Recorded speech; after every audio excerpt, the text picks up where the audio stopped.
Assalamualaikum warahmatullahi wabarakatuh. Perkenalkan, saya Mary Aisyah Purnama SPD. Saya adalah calon guru penggerak Angkatan 11 Kota Bukit Tinggi.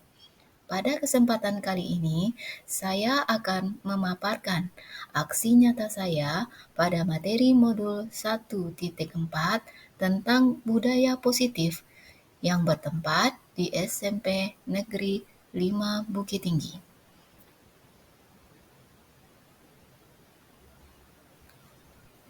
Diseminasi modul 1.4 tentang budaya positif di SMP Negeri 5 Bukit Tinggi ini adalah semacam penyebaran dan penerapan tentang konsep budaya positif yang sudah kami pelajari dan sudah kami terapkan dan coba terapkan di SMP Negeri 5 Kota Bukit Tinggi. Di mana dalam diseminasi ini saya akan memberikan pemahaman, akan memberikan suatu penyebaran informasi, akan memberikan penerapan tentang bagaimana suatu budaya positif bisa diberlakukan di suatu sekolah, terutama di sekolah saya di SMP Negeri 5 Bukit Tinggi. Ramo-ramo si kumanjanti kanti endah pelambang kundur. Iko bapak ibu yang kami nanti, ala sampai kita di lantai 2. Assalamualaikum warahmatullahi wabarakatuh. Waalaikumsalam warahmatullahi wabarakatuh. Puji dan syukur kepada Allah Subhanahu wa taala, bersalawat juga kepada Nabi Muhammad sallallahu alaihi wasallam. Berkat rahmat dan curahan beliau, hari ini kita dapat menikmati dunia yang serba ilmu pengetahuan seperti sekarang ini. Dengan mengucapkan Allahumma shalli ala Muhammad wa ala ali Muhammad. Dengan mengucapkan Bismillahirrahmanirrahim, diseminasi budaya positif merupakan tugas dari calon guru penggerak Angkatan 11 yang akan dipaparkan oleh Ibu Mary Aisyah Purnama SPD. Kepada Ibu Mary disilakan.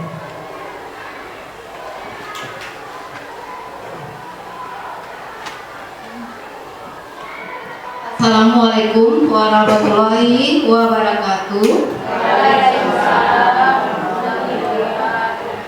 Terima kasih kepada ibu-ibu, rekan sejawat, tenaga pendidikan dan non-kependidikan yang telah dengan bermurah hati mau berkumpul di ruangan ini untuk presentasi diseminasi materi modul 1.4 dari budaya positif sebagai salah satu tugas dari CGP, calon guru penggerak.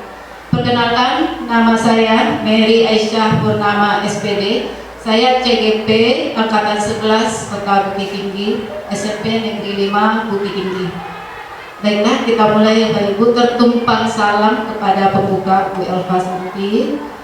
Baiklah, kita mulai dari apa itu diseminasi. Yang kami lakukan di sini adalah diseminasi ini menyebarkan pengalaman yang sudah kami tempa dari modul 11, 12, 13 dan sekarang kami berada di modul 1.4, menyebarkan pengalaman dan menerapkan pengalaman budaya positif. Jadi budaya positif ini nanti bisa kita terapkan di kelas kita, di sekolah kita. Apa itu budaya positif? Budaya positif adalah sebuah konsep yang mengacu pada pola-pola perilaku, nilai-nilai, norma-norma, dan sikap-sikap yang mendukung pertumbuhan, perkembangan, kesejahteraan individu atau kelompok. Jadi kalau sekolah kita adalah siswa, termasuk kita juga guru di dalam suatu komunitas sekolah. Guru di sini memiliki peran sentral dalam menciptakan dan memperkuat budaya positif di lingkungan sekolah. Budaya positif dapat diwujudkan melalui penerapan konsep-konsep inti seperti disiplin positif, motivasi perilaku manusia seperti hukuman, bisa juga penghargaan, posisi kontrol, restitusi, keyakinan kelas atau keyakinan sekolah, dan segitiga restitusi dalam menyelesaikan sebuah permasalahan di kelas maupun permasalahan di sekolah. Penerapan budaya positif di sini mencakup ada 8 langkah. Yang pertama ada perubahan paradigma belajar. Yang kedua, disiplin positif. Ketiga, nilai-nilai kebajikan. Keempat, kebutuhan dasar manusia, motivasi perilaku manusia, posisi kontrol sebagai kita seorang guru, keyakinan kelas yang kita buat di dalam kelas, dan segitiga restitusi untuk permasalahan yang kita hadapi di kelas nantinya. Pembelajaran yang kita hadapi sekarang adalah pembelajaran dengan paradigma baru, di mana paradigma baru ini merupakan pembelajaran berdasarkan prinsip pembelajaran yang berdiferensiasi, sehingga murid belajar sesuai dengan kebutuhan dan perkembangannya untuk mewujudkan profil pelajar Pancasila. Seperti yang sudah kita ketahui, bahwa profil pelajar Pancasila ini ada 6 nilai yang akan kita terapkan di sekolah. Yang pertama adalah beriman, bertakwa kepada Tuhan Yang Maha Esa dan berakhlak mulia. Kemudian bermandiri, bernalar kritis, berbineka global, kemudian bergotong royong dan kreatif. Kemudian mengubah paradigma stimulus respon ke pendekatan teori kontrol. Stimulus respon tentang dunia dimulai dari realitas atau kebutuhan kita adalah sama. Kemudian pada teori kontrol tentang dunia, realitas kebutuhan kita pasti berbeda, karena siswa yang kita hadapi nanti berbeda. Kemudian semua orang melihat hal yang sama. Kemudian pada teori kontrol, setiap orang memiliki gambaran yang berbeda. Stimulus respon, kita mencoba mengubah orang agar berpandangan sama dengan kita. Tapi pada teori kontrol, kita berusaha memahami pandangan orang lain tentang dunia. Stimulus respon, perilaku buruk dilihat sebagai suatu kesalahan. Pada teori kontrol, semua perilaku memiliki tujuan. Pada stimulus respon, orang lain bisa mengontrol saya. Pada teori kontrol, hanya Anda yang bisa mengontrol diri Anda. Stimulus respon, saya bisa mengontrol orang lain. Pada teori kontrol, Anda tidak bisa mengontrol orang lain.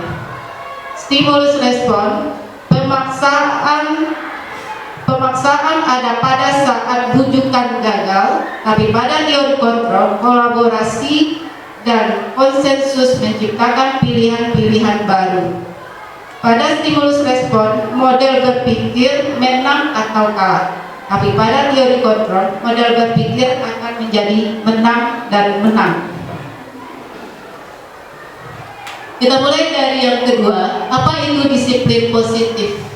Disiplin positif, seperti yang ibu-ibu dan bapak lihat, disiplin positif adalah suatu pendekatan yang kita lakukan baik pada siswa atau diri kita sendiri untuk menerapkan disiplin dalam diri anak tanpa hukuman dan tanpa hadiah. Kemudian tujuan dari disiplin positif adalah untuk menanamkan motivasi pada siswa kita agar menjadi orang yang mereka inginkan dan menghargai diri mereka dengan nilai-nilai yang mereka percaya.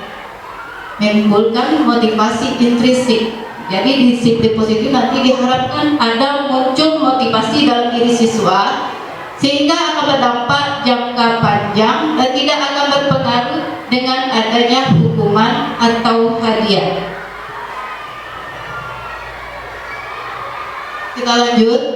Nilai-nilai kebajikan atau nilai-nilai universal yang disepakati bersama dimulai dari profil pelajar Pancasila yang seperti kita ketahui bersama, beriman dan bertakwa pada Tuhan Yang Maha Esa, berakhlak mulia, kebinekaan global, gotong royong, mandiri, kreatif, dan bernalar kritis.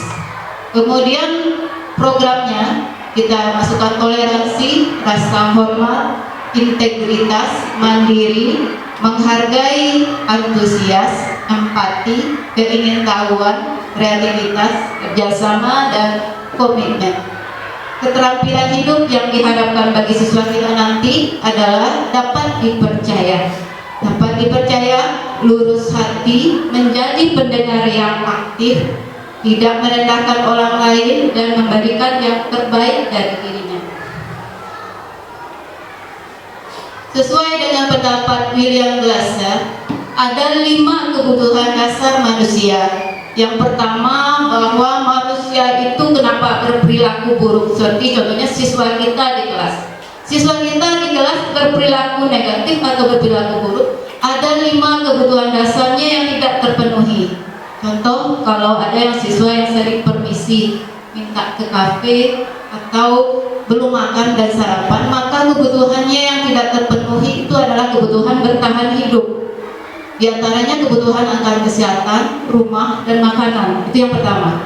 Jadi kenapa dia berperilaku negatif, sering permisi, itu adalah kebutuhan satu. Kemudian yang kedua adalah kebutuhan akan pengakuan akan dirinya. Dia memiliki kemampuan. Seperti kita ketahui bahwa siswa itu adalah individu unik. Mereka punya bakat, mereka punya karakter sendiri. Tidak ada yang sama. Keinginan mereka untuk dianggap berharga. Yang kedua, kekuatan untuk mencapai sesuatu. Diakui prestasi dan keterampilannya, didengarkan, dan memiliki harga diri. Ya. Yang ketiga, siswa kita juga akan berperilaku negatif kalau kebutuhan ketiga tidak terpenuhi, yaitu kebutuhan akan kesenangan atau fun. Kebutuhan untuk mencari kesenangan seperti bermain-main atau tertawa. Jadi siswa di dalam kelas kalau ada yang akan bermain atau berkata atau berbicara dengan teman, berbahagia dengan temannya, itu ada satu kebutuhannya yang tidak terpenuhi, yaitu kebutuhan akan kesenangan yang belum terpenuhi. Kemudian yang keempat, kebutuhan akan kasih sayang dan rasa diterima. Kebutuhan untuk disayang dan diterima, baik oleh gurunya maupun oleh teman-temannya. Kemudian kebutuhan untuk tetap berhubungan dengan orang lain. Yang kelima adalah kebutuhan akan kebebasan, menentukan pilihan. Anak-anak dengan kebutuhan kebebasan yang tinggi menginginkan pilihan. Mereka perlu banyak bergerak. Jadi anak-anak mungkin di kelas kita hadapi ada yang bergerak ke sana kemari atau tidak mau diam. Ada kebutuhan yang tidak terpenuhi, yaitu tentang kebebasan akan kebutuhan akan pilihannya. Kemudian mereka suka mencoba-coba, megang-megang ataupun apapun itu, dan tidak terlalu terpengaruh orang lain, senang mencoba hal baru dan hal menarik lainnya. Kita lanjut. Motivasi perilaku manusia ada 2 macam. Yang dalam diri yaitu motivasi intrinsik, menjadi orang yang diinginkan. Kemudian menghargai diri sendiri dengan nilai-nilai yang dipercaya. Kemudian yang kedua adalah motivasi ekstrinsik, motivasi yang datang dari luar, yaitu menghindari ketidaknyamanan dan mendapatkan imbalan atau penghargaan dari orang lain. Sebagai seorang guru, kita punya 5 posisi kontrol. Posisi kontrol yang pertama adalah posisi sebagai penghukum. Kita mulai dari posisi kita sebagai penghukum. Mana seorang guru percaya bahwa dia lah yang terbaik, caranya lah yang terbaik menurut si guru. Kemudian guru akan menggunakan hukuman fisik atau verbal atau kata-kata seperti kamu salah terus, selalu pasti kamu yang terakhir, patuhi aturannya ya, awas kalau salah. Itu pada posisi kita sebagai penghukum. Yang kedua, kalau posisi kita sebagai pembuat rasa bersalah, di mana guru sering menggunakan intonasi yang lebih merendahkan, kemudian mungkin keheningan untuk membuat situasi menjadi tidak nyaman. Seperti dalam lokal kita inginkan siswa kita harap tenang, ibu mau mengajar. Jadi itu pada posisi pembuat rasa bersalah. Kemudian yang kedua, guru menggunakan kalimat agar murid merasa bersalah atau kasihan pada guru. Seperti ibu sangat kecewa pada kamu. Berapa kali ya bapak harus membentak kamu? Bagaimana kalau orang tuamu mengetahui kesalahanmu ini? Itu posisi kita kalau kita membuat rasa bersalah. Kita lanjut posisi kita kalau kita bertindak sebagai seorang teman bagi siswa kita. Maka maka guru akan menggunakan kalimat-kalimat yang persuasif dan intrakusuara yang ramah untuk mengontrol muridnya. Kemudian guru menggunakan tenor dan punya hubungan yang baik dengan murid. Jadi menggunakan kata-kata positif, kadang-kadang jenaka atau lelucon di dalam kelas. Ayo belajarlah demi Bapak. Ya sudah, kali ini tidak apa-apa, Ibu maaf. Nanti akan bantu membereskannya. Kemudian posisi kontrol yang keempat adalah sebagai pemantau, di mana penjelasannya guru terlalu mengawasi murid dan bertindak pada peraturan sekolah atau konsekuensinya. Jadi ini disesuaikan sikap guru dengan peraturan sekolah. Kemudian yang kedua, menggunakan data, catatan, perhitungan yang digunakan sebagai bukti atas perilaku seseorang, mengingatkan konsekuensi saat terjadi suatu pelanggaran kalau dia bertindak sebagai pemantau. Peraturannya apa ya? Apa yang telah kamu lakukan? Konsekuensi apa ya? Kita lanjut. Kalau posisi guru sebagai manajer, guru akan mendukung murid untuk menemukan solusi atas permasalahannya sendiri. Guru akan mempersilahkan murid untuk mempertanggungjawabkan perilaku yang dia lakukan. Guru mendukung murid untuk merdeka, mandiri, dan bertanggung jawab. Menggunakan metode restitusi untuk mengajak murid mengarahkan kesalahan dan memperbaiki kesalahan dengan kalimat, apa yang kita yakini, apa rencana kamu untuk memperbaiki kesalahanmu. Maka posisi kontrol yang cocok kita gunakan menurut Diana Goshen, ada perilakunya adalah negatif, kemudian posisi kontrol positif, dan kontrol diri. Pada posisi kontrol negatif itu adalah penghukum, kemudian pembuat rasa bersalah. Untuk posisi kontrol positif kita memakai teman pemantau. Tapi posisi kontrol yang paling baik menurut saya di sini adalah kontrol diri kita sebagai posisi manajer. Kemudian kita lanjut pada keyakinan kelas. Keyakinan kelas mungkin sudah dilakukan di kelas oleh wali kelas. Tapi apa itu keyakinan kelas? Ini adalah definisinya. Keyakinan kelas adalah merupakan nilai-nilai kebajikan universal yang sudah kita sepakati secara bersama, secara tersirat, tersurat, dan lepas dari latar belakang suku, negara, bahasa, dan agama. Di mana keyakinan kelas ini dibuat secara bersama-sama dengan seluruh siswa, jadi bersepakat antara siswa dan guru mempunyai nilai-nilai kebajikan yang nanti akan dapat dipercaya bersama. Ini mengapa keyakinan kelas bukan peraturan kelas. Mengapa kita bikin keyakinan kelas bukan peraturan kelas? Kalau keyakinan kelas itu bersifat positif, karena kita menyepakati apa yang kita lakukan bersama dengan siswa dan siswa terikat dengan sanksi sosial dari teman-temannya. Sedangkan kalau peraturan kelas itu sifatnya sepihak. Kita sendiri guru atau sekolah yang menetapkan tanpa berembuk atau bermusyawarah dengan siswa. Jadi kalaupun terjadi pelanggaran nanti akan ada sanksi. Justru hukuman dan sanksi bukanlah budaya yang positif. Dalam pembentukan keyakinan kelas itu bersifat abstrak, berupa pernyataan yang harus sifatnya universal. Pernyataan-pernyataan kita coba dengan pernyataan yang positif, sedikit saja agar mudah untuk diingat. Sesuaikan dengan kondisi kelas kita, semua warga kelas harus dilibatkan.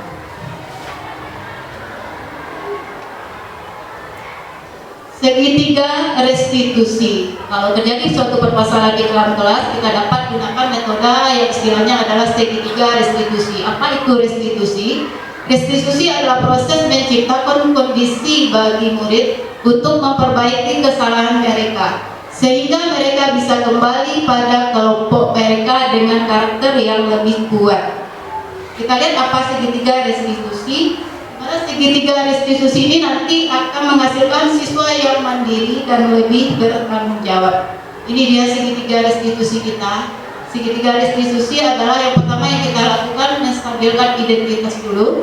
Kalau ada siswa kita yang indisipliner atau bermasalah, maka kita stabilkan identitas. Bisa Bapak Ibu tidak mencari siapa yang salah, kemudian tetap ingin mencari solusi atas permasalahan ini. Jadi jangan dibuat rasa bersalah pada siswa. Kemudian setiap orang pasti pernah melakukan kesalahan.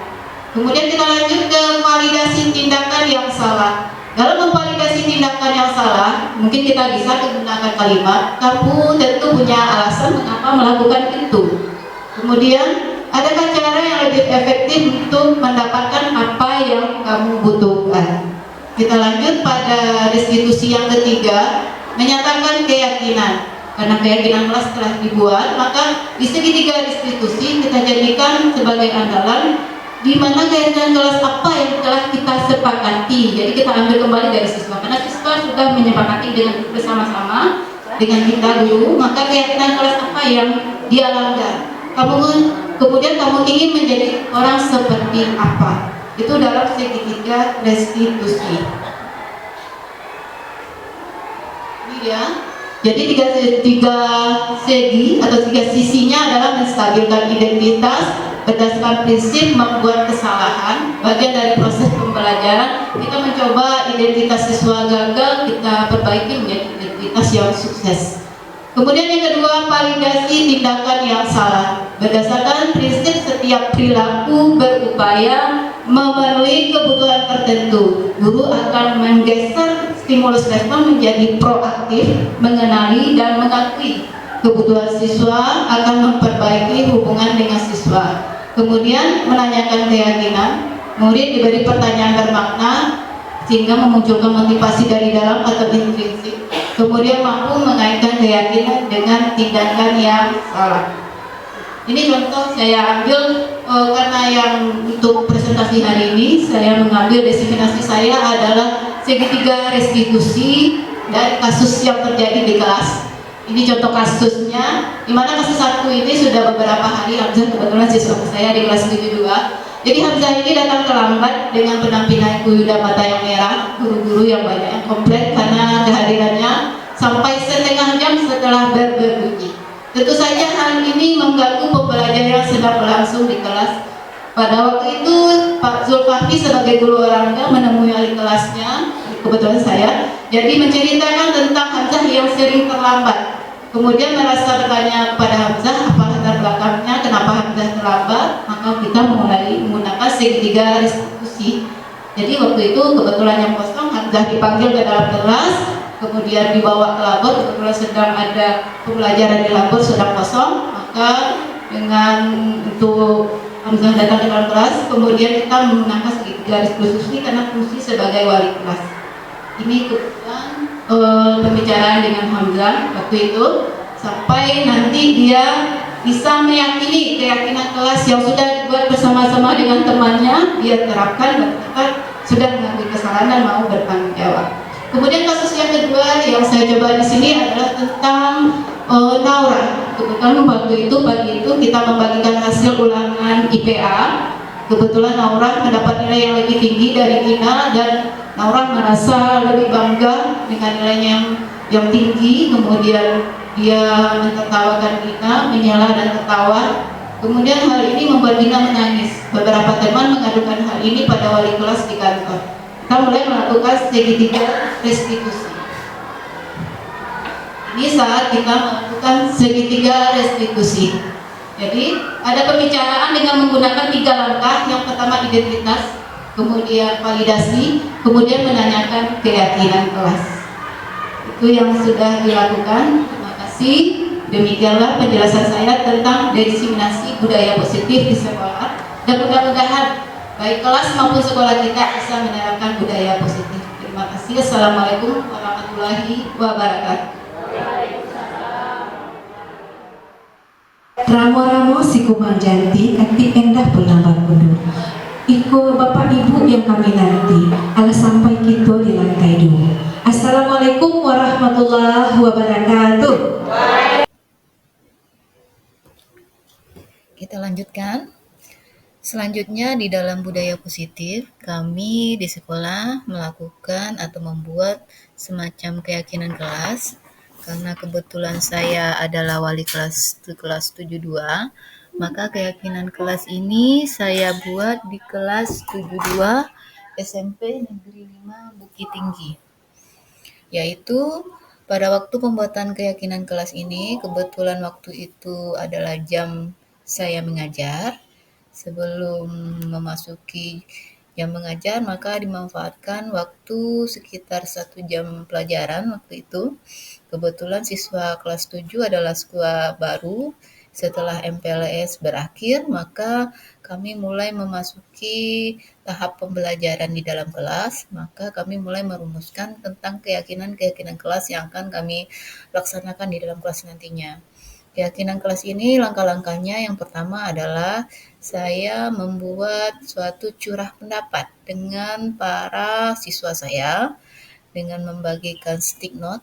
Di dalam stick note itu nanti siswa akan menyampaikan pendapatnya tentang kelas seperti apa yang mereka inginkan, kelas seperti apa yang mereka harapkan, pembelajaran yang bagaimana yang mereka inginkan di dalam kelas, seperti apa teman-teman yang mereka harap dan inginkan, kemudian seperti apa nantinya suasana kelas yang mereka harapkan dan inginkan. Setelah curah pendapat itu, maka siswa mulai saya beri stick note masing-masingnya. Kemudian siswa mulai menuliskan tentang ide-ide dan pendapat mereka. Selanjutnya ide-ide dan pendapat tersebut yang sudah dibikin di dalam stick note itu akan ditempelkan di papan tulis. Masing-masing siswa secara bergantian menempelkan ide dan pendapatnya di papan tulis dengan segenap rasa antusias dan rasa mungkin di SD belum pernah ada, tapi keyakinan kelas ini baru diberlakukan di SMP. Ada juga yang sedikit kebingungan, tapi setelah dijelaskan di awal, maka mereka mulai mengerti dan membuat ide-ide serta pendapat-pendapat mereka melalui curah pendapat. Selanjutnya setelah curah pendapat, maka kita mulai melakukan pengumpulan beberapa ide yang sama, kita kumpulkan menjadi satu gagasan atau ide, menjadi kalimat-kalimat positif. Selanjutnya dari ide tersebut kita ambil lagi pendapat-pendapat lain sehingga memunculkan ide kedua, begitu juga ide ketiga sampai kami memiliki 5 keyakinan kelas yang harus kami lakukan nantinya dengan kesepakatan dan mufakat bersama antara saya sebagai wali kelas dan siswa-siswa saya. Selanjutnya, setelah membuat 5 keyakinan kelas, saya ingin seperti apa menurut mereka. Selanjutnya kami melakukan tabel T dan tabel Y, yaitu tentang apa yang seharusnya terdengar berdasarkan keyakinan yang kelas yang kami buat. Kemudian apa seharusnya yang harus terlihat berdasarkan keyakinan kelas yang kami buat. Kemudian bagaimana warga di dalam kelas bisa berperilaku berdasarkan keyakinan kelas yang dibuat.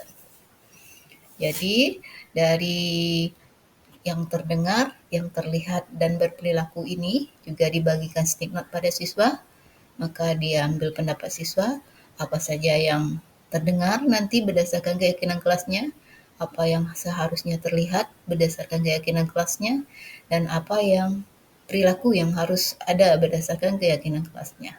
Selanjutnya pada tabel T berikutnya adalah tentang yang akan menjadi tugas guru, tugas siswa, bukan tugas guru dan bukan tugas siswa.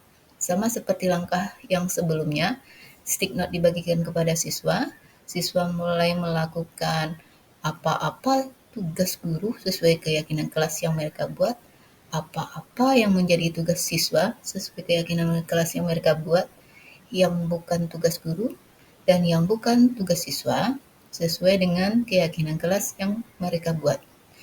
Jadi, kemudian siswa lebih mengerti lagi bahwa dengan keyakinan kelas itu, mereka mengerti apa yang bukan tugas mereka, apa yang bukan tugas guru, apa yang tugas guru, dan apa yang tugas siswa. Kemudian dari hal tersebut, siswa semakin yakin bahwa dengan keyakinan kelas ini, mereka merasa tidak diatur, tapi yang mereka sendiri membuat aturan. Artinya, dalam keyakinan kelas, dua belah pihak bermufakat. Bukan suatu aturan yang ditetapkan oleh satu orang saja. Jadi, karena dibentuk oleh dua belah pihak, maka tidak ada semacam hukuman atau sanksi yang bersifat negatif. Baiklah, di sini ada beberapa dokumentasi saat kami membuat keyakinan kelas. Terlihat bahwa pada foto pertama, siswa kami di sini sedang melakukan curah pendapat tentang ide-ide dan pendapat aturan-aturan yang mereka inginkan. Kemudian pada foto kedua, pendapat tersebut mereka tuliskan dalam stick note dan ditempel di papan tulis. Kemudian foto yang keempat, nampak bahwa dengan dibantu oleh salah seorang siswa, kami mulai mengumpulkan pendapat-pendapat yang sama untuk kami rangkum kemudian menjadi suatu pernyataan-pernyataan positif yang akan menjadi keyakinan kelas kami nantinya. Baiklah, kita lanjut bagaimana kami membuat keyakinan kelas dengan video berikut.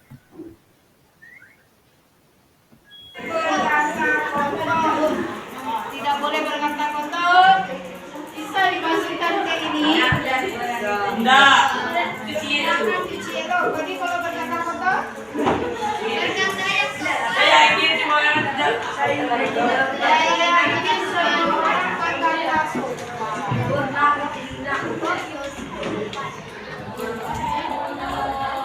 semua orang ini maksudnya orang yang di kelas atau gimana? Saya ingin teman-temannya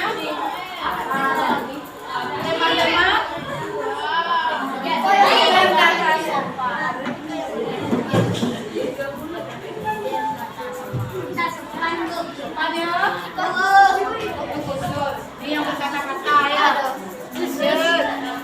Ini lagi yang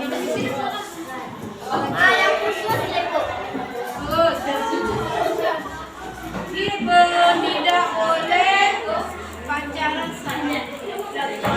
Masuk gak ya? Masuk juga baru ya? Tidak boleh pacaran ya?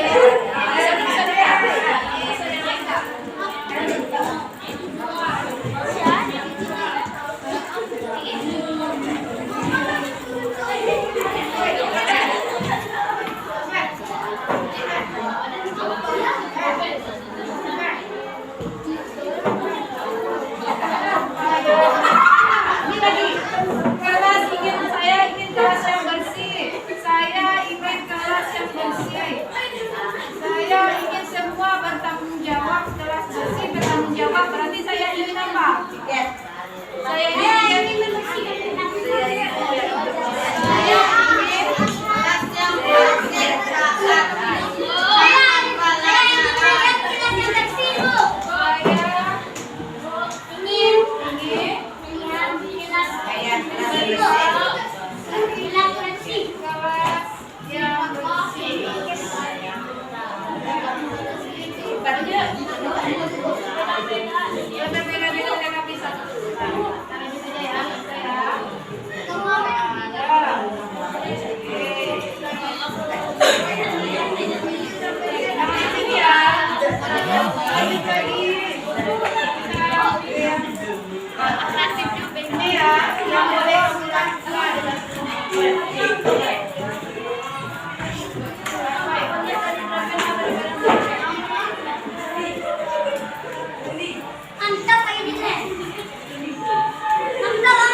Yang boleh terdengar di sini adalah kata maaf.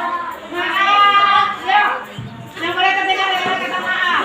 Berkata kotor. Tidak boleh berkata kotor. Bisa dimasukkan ke ini.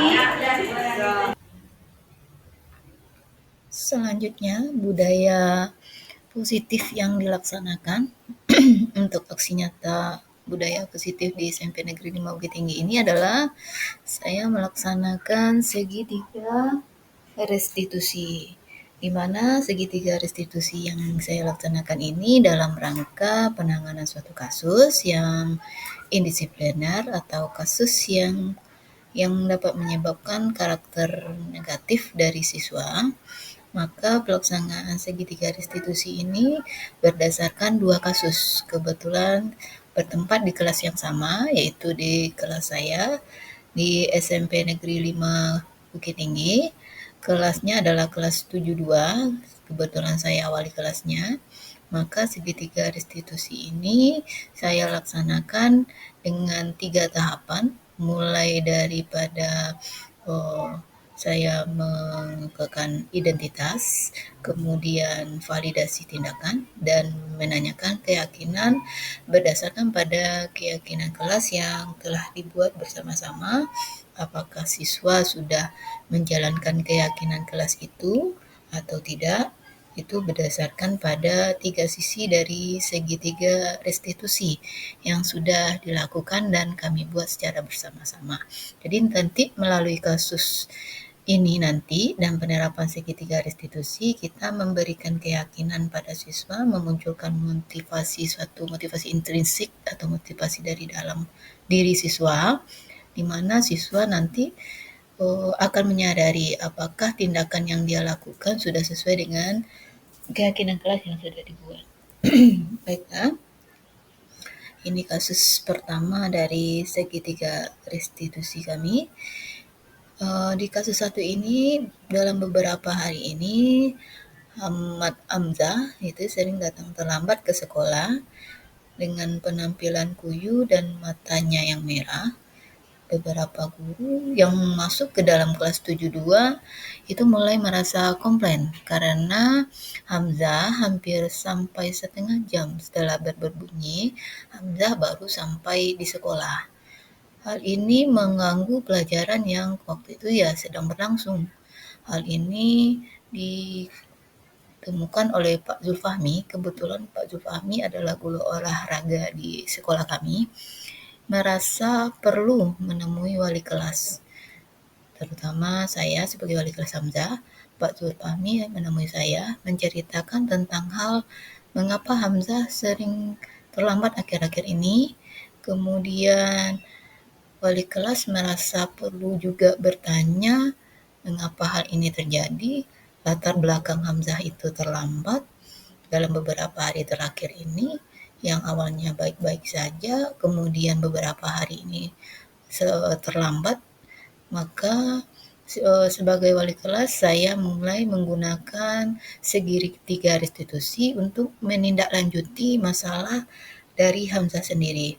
Mulai dari langkah memanggil Hamzah ke dalam kelas. Saat itu kebetulan jam kosong atau pergantian jam, maka saya meminta Hamzah menemui saya yang kebetulan saya selesai mengajar di labor. Karena saya kebetulan mengajar IPA, maka kami sering melakukan pembelajaran di labor. Karena IPA menggunakan berbagai alat dan bahan untuk percobaan dalam beberapa kelas, maka Hamzah saya minta menemui saya di labor IPA sebagai fungsi saya sebagai wali kelas Hamzah. Jadi untuk kasus 1 tentang Hamzah ini sebagaimana terlihat di dalam video.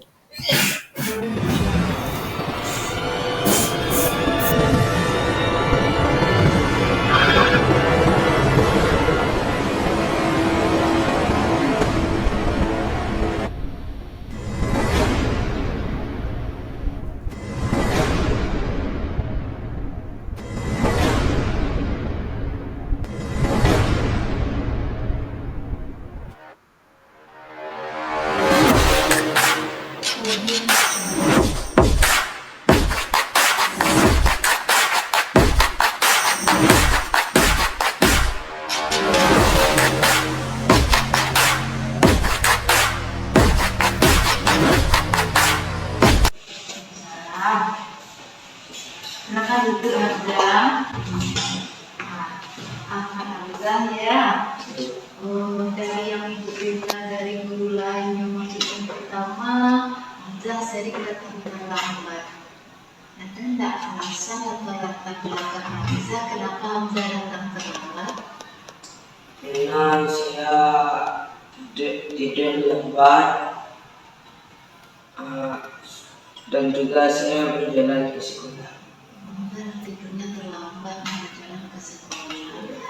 Ya, kalau Hamzah itu bangun, ada enggak yang membangunkan kalau pagi pagi Hamzah?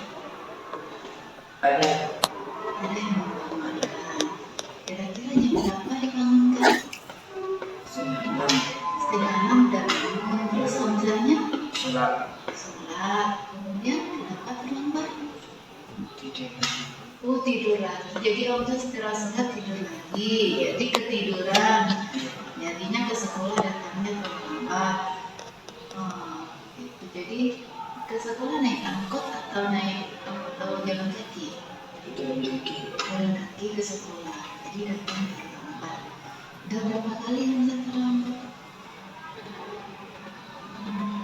3 kali. 3 kali.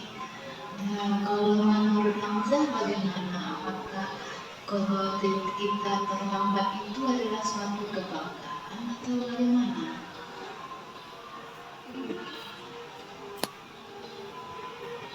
Enggak ada. Ada suatu kesalahan atau sesuatu yang ada enggak keyakinan atau prinsip Hamzah atau keyakinan kelas yang sudah kita buat kemarin, ada enggak kira-kira di dalam keyakinan kelas itu yang Hamzah langgar? Ada, tidak boleh datang terlambat. Tidak boleh datang terlambat. Kita sepakati bersama-sama keyakinan kelas yang kemarin kan. Berarti kan sanksinya bukan sanksi dari guru atau dari sekolah. Nah, kalau kesepakatan kelas berarti sanksinya adalah kelas sendiri atau dari Hamzah dan teman-teman yang lain. Ya kan Hamzah? Iya, Nah, jadi menurut Hamzah setelah ini apa yang Hamzah lakukan? Kalau ternyata Hamzah merasa ini melanggar keyakinan kelas yang Hamzah buat, apa yang Hamzah lakukan lagi? tidak datang terlambat. Hamzah berjanji tidak akan Datang datang terlambat. terlambat. Mudah-mudahan nanti setelah ini Hamzah tidak akan datang terlambat lagi ya. Apa yang Hamzah rasakan dengan keyakinan kelas yang dibuat kemarin? Sudah sesuaikah dengan Hamzah sendiri atau hanya sesuai dengan teman-teman saja? Belum sesuai dengan Menurut Hamzah belum sesuai dengan Hamzah sendiri. Kalau mengenai ada hubungan dengan keterlambatan sudah sesuai atau belum? belum Belum. Harusnya bagaimana? sesuai mendekati waktu. Waktu Tidak boleh datang terlambat ke sekolah. tidak boleh datang terlambat ke sekolah. Itu yang Hamzah yakini ya. Jadi setelah ini Hamzah akan berubah dan tidak datang terlambat lagi. tidak akan datang terlambat lagi ke sekolah. Itu yang Hamzah yakini. Iya. Ibu berharap mudah-mudahan keyakinan kelas itu akan terus berlanjut sampai kita selesai di kelas 7 dan berharap tingkat.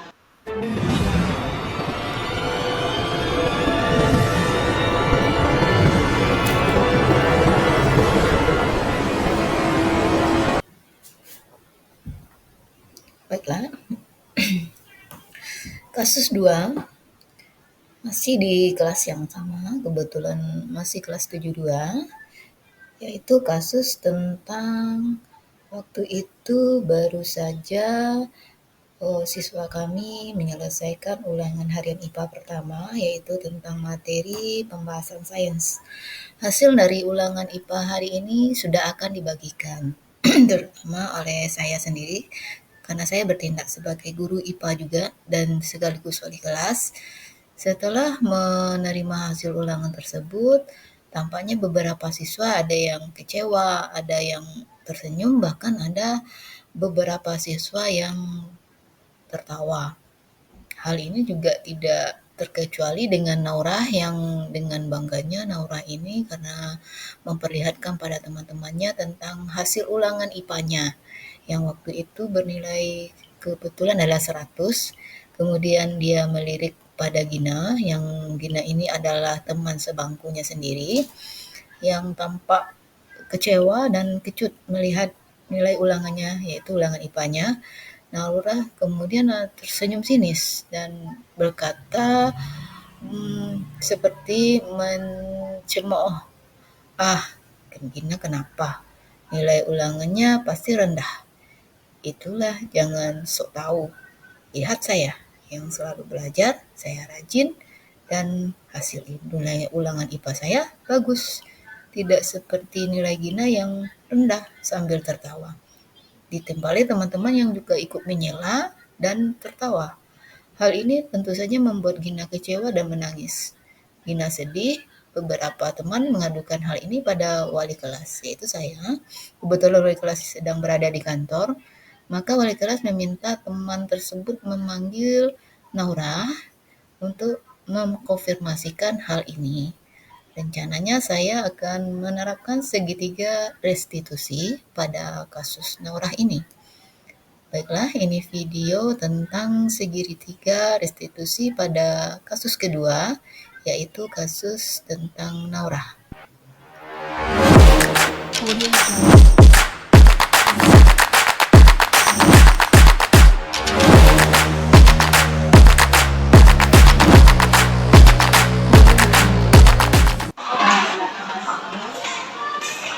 Silakan Naurah dulu.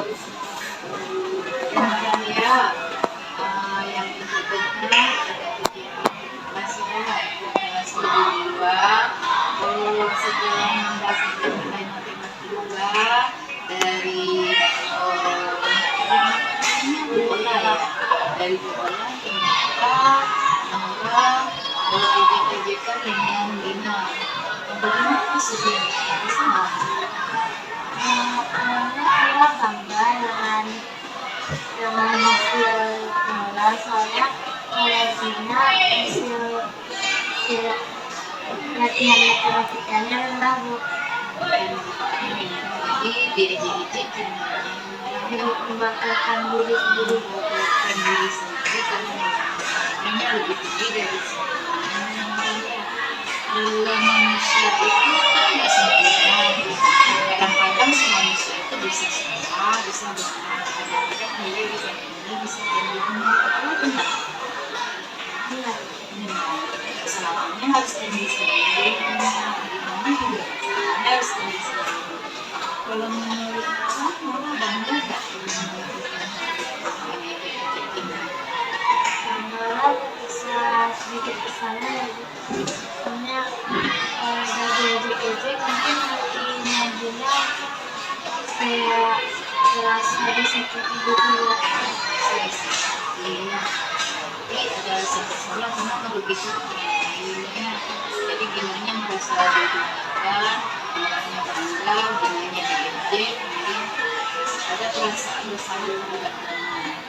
Kita ingin ditemukan ya siswa SMP kan jadi kalau ada teman yang diejek dirugikan nanti temannya bilang makanya menurut nanti apakah ini sesuai dengan keyakinan kelas yang kita sudah lakukan kemarin? Salah satu keyakinan kelas kita yaitu kita harus menghormati Tuhan. Makanya berarti ada keyakinan kelas yang ada enggak melanggar keyakinan kelas prinsip itu ada nggak sanksi atau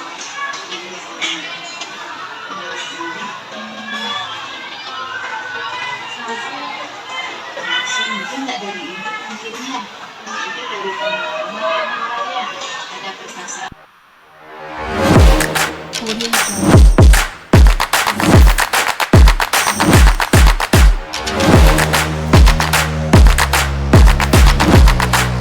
Baiklah, setelah melakukan segitiga restitusi dan setelah melakukan keyakinan kelas, maka saya meminta respon dari siswa saya, yaitu Ahmad Hamzah dan Naura Gina.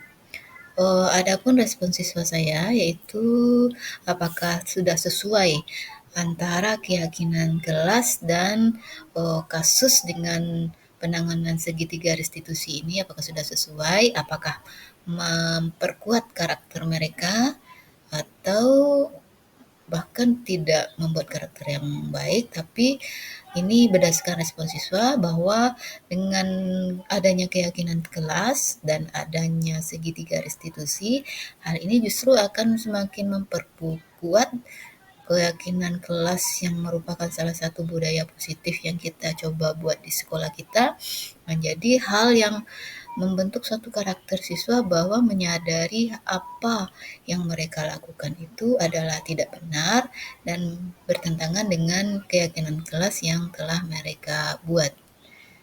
Inilah respon siswa. Assalamualaikum warahmatullahi wabarakatuh.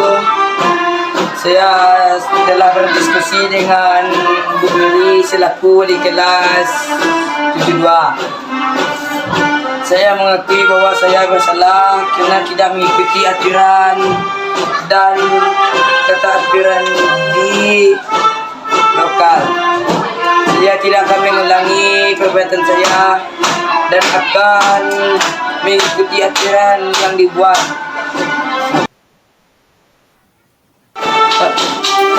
Assalamualaikum warahmatullahi wabarakatuh. Respon siswa Saya Setelah berdiskusi dengan wali kelas Kumeri, Naura sudah bersalah dan akan mengikuti kesempatan kelas yang sudah ditetapkan, dan Naura akan melakukannya dengan baik, dan Naura akan selalu berjanji kesempatan kelas itu akan Naura tepati.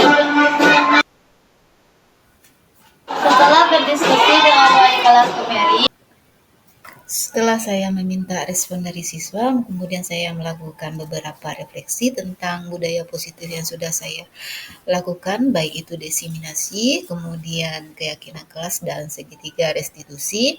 Maka refleksi yang saya ambil di sini bahwa diseminasi yang sudah dilakukan ini adalah diseminasi yang dilakukan di SMP Negeri 5 Bukit Tinggi, Kota Bukit Tinggi, bahwa diseminasi ini dilaksanakan pada tanggal 20 Agustus 2024 yang dihadiri oleh sekitar 20 orang guru dan beberapa tenaga kependidikan waktu itu pada tanggal 20 Agustus 2024. Jamnya adalah jam 13.00 sampai waktu itu adalah sampai jam 15.00.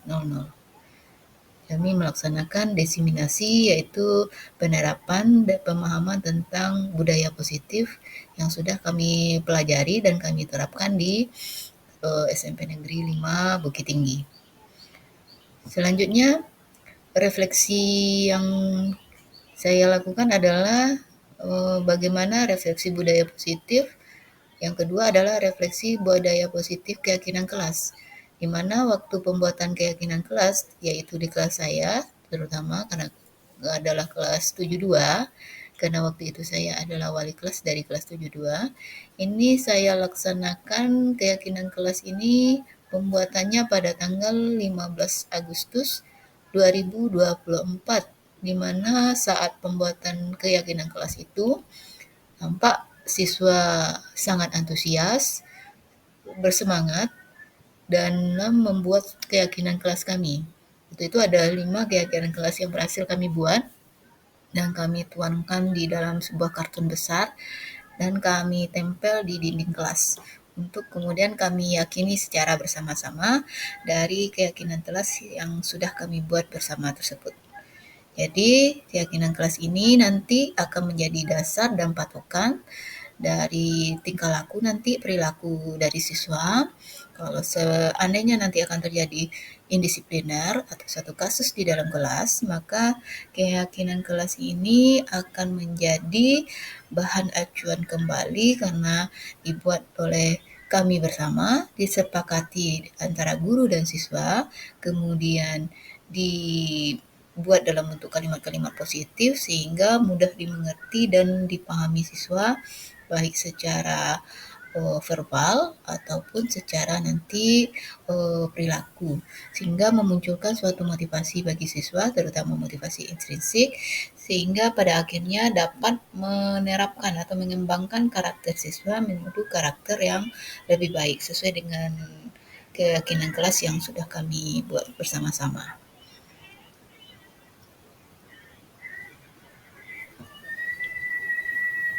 Kemudian selanjutnya, refleksi yang saya buat di sini adalah refleksi tentang pembuatan segitiga restitusi, di mana segitiga restitusi ini adalah sebentuk penanganan suatu kasus atau masalah indisipliner kebetulan terjadi di kelas saya, yaitu di kelas 72.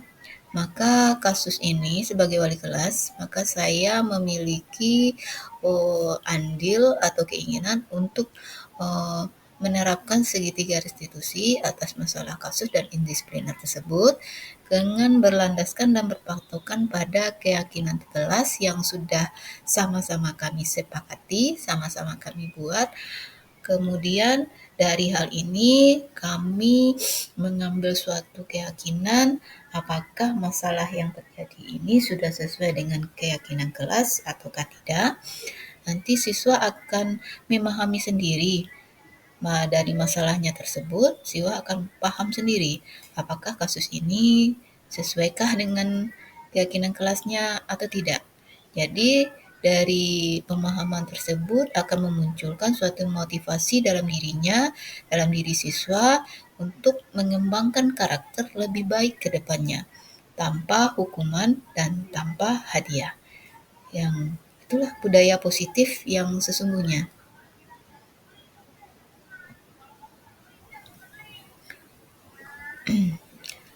Refleksi saya bahwa perasaan saya saat melakukan aksi nyata ini, waktu melakukan pembuatan keyakinan kelas, waktu melaksanakan segitiga restitusi pada beberapa kasus, waktu itu ada 2 kasus, maka saya merasa sangat tertantang, saya merasa sangat bersemangat, saya ingin sekali melakukan suatu perubahan, bagaimana cara menerapkan konsep budaya positif ini dimulai dari diri saya sendiri, dari kelas saya, kemudian di sekolah saya, yaitu di SMP Negeri 5 Bukit Tinggi, yang tentu membutuhkan dukungan dari semua unsur terkait, warga sekolah, dan terutama adalah orang tua.